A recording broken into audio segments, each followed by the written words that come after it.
केदारनाथ मंदिर भारत में तथा पशुपतिनाथ मंदिर नेपाल में कैसे बना। अब ये क्या रहस्य है कि जो केदारनाथ मंदिर है वो भारत में है तथा पशुपतिनाथ मंदिर नेपाल में है। इतना लंबा डिस्टेंस कैसे, इतनी लंबी दूरी कैसे।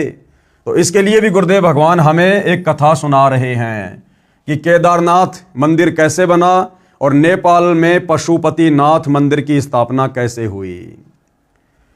महाभारत में कथा है कि पांचों पांडव युधिष्ठिर, अर्जुन, भीम, नकुल व सहदेव जीवन के अंतिम समय में हिमालय पर्वत पर तप कर रहे थे। अब बताओ, तप करना ना वेदों में लिखा है ना गीता जी में लिखा है। और भाइयों और बहनों, तप करने के लिए खुद गीता का ज्ञान देने वाला काल भगवान मना कर रहा है। अब बहुत सारे भाई बहन जो ये कहते हैं कि भाई गीता का ज्ञान श्री कृष्ण जी ने बोला है।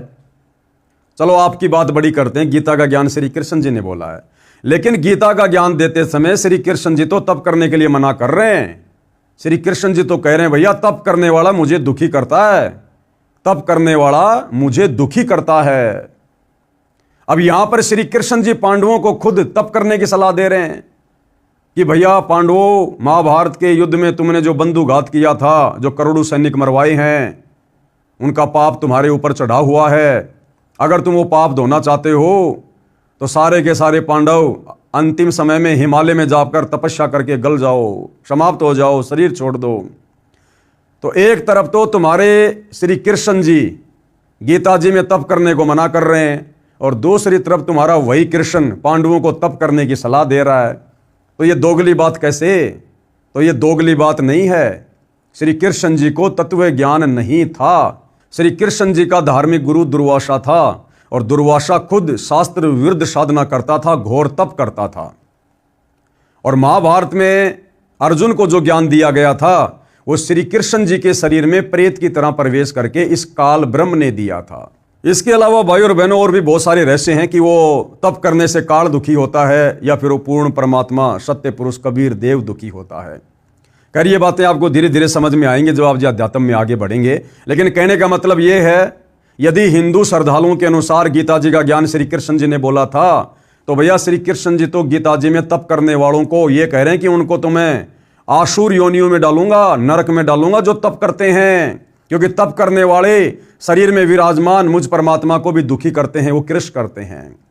तो दूसरी तरफ फिर श्री कृष्ण जी पांडवों को तप करने की सलाह क्यों दे रहे हैं हिमालय में जाकर? अर्थात गीता जी का ज्ञान श्री कृष्ण जी ने नहीं बल्कि श्री कृष्ण जी के शरीर में प्रेत की तरह प्रवेश करके इस काल ब्रह्म ने दिया था। तो ये जो तप करने का विधान है ये शास्त्रों के विरुद्ध है। एक दिन सदाशिव यानी काल ब्रह्म ने दुधारू भैंस का रूप बनाया।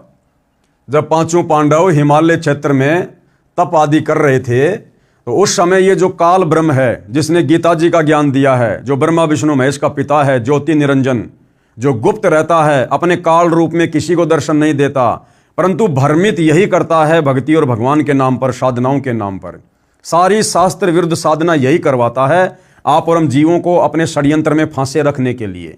क्योंकि ये नहीं चाहता कि कोई भी प्राणी सत्य साधना करके तत्वदर्शी संत की शरण ग्रहण करके मेरे जाल से बाहर निकल जाए। क्यों? क्योंकि इसको प्रतिदिन 1 लाख स्त्री पुरुष खाने का श्राप लगा हुआ है, इसलिए ये किसी को भी सत्य साधना वाला मार्ग नहीं पता होने देता है।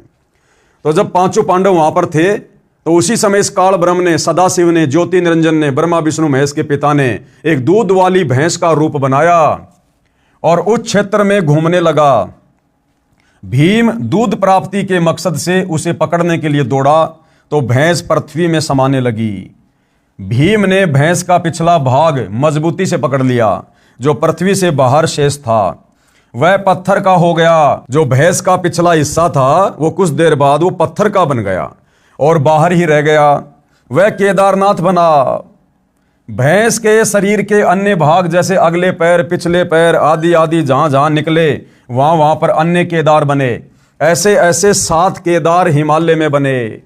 उस भैंस का सिर वाला भाग काठमांडू में निकला जिसको पशुपति कहा गया, उसके ऊपर मंदिर बना दिया गया। उस भैंस के पिछले भाग पर तथा अन्य अंग जहां जहां निकले उनको केदार नाम देकर यादगार बना दी गई थी कि यह पौराणिक घटना सत्य है। ये साक्षी है सब मंदिर किसी न किसी कथा के साक्षी हैं, परंतु पूजा करना गलत है।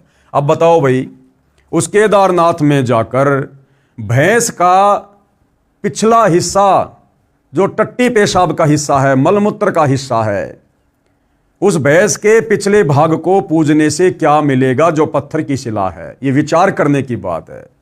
अरे पूजना तो हमने परमात्मा को है जो परम सुखदायक है। हमने भैंस का पीछे का मलमूत्र का हिस्सा थोड़े ना पूजना है। उस पत्थर को वहां जाकर पूजने से अगर लाभ मिलता है तो अपने घर पर जिंदा भैंस का पिछला हिस्सा पूज लो भाई, घर बैठे लाभ हो जाएगा। परंतु ये साधना इस काल के द्वारा हम आत्माओं को भक्ति मार्ग से भटकाने के लिए शुरू करवाई गई थी, और शास्त्र विरुद्ध होने के कारण इस प्रकार की ओछी आदि अधूरी घटिया साधनाओं का साधक को किसी प्रकार से कोई लाभ प्राप्त नहीं होता, उल्टा वहां जाकर वो पाप का भागी बनता है। उसके बाद क्या कह रहे हैं गुरुदेव? लगभग 100 वर्ष पहले केदारनाथ पर अधिक वर्षा के कारण दलदल अधिक हो गई थी। लगभग 60 वर्ष तक वहां कोई पूजा आरती नहीं की गई, न कोई दर्शन करने गया था। बाद में 30-40 वर्ष से दोबारा से दर्शनार्थी जाने लगे। सन 2012 में केदारनाथ धाम के दर्शनार्थ व पूजार्थ गए लाखों व्यक्ति बाढ़ में बह गए। अब बताओ भाई और बहनों, क्या वहां परमात्मा बैठा था? भगवान शंकर बैठा था? अगर वहां भगवान शंकर बैठे होते तो क्या भगवान शंकर अपनी पूजा के लिए वहां आने वाले भक्तों की रक्षा नहीं करता?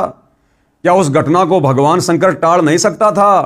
क्या भगवान शंकर में इतनी भी पावर नहीं है, इतनी भी शक्ति नहीं है जो अपने भक्तों की रक्षा कर सके?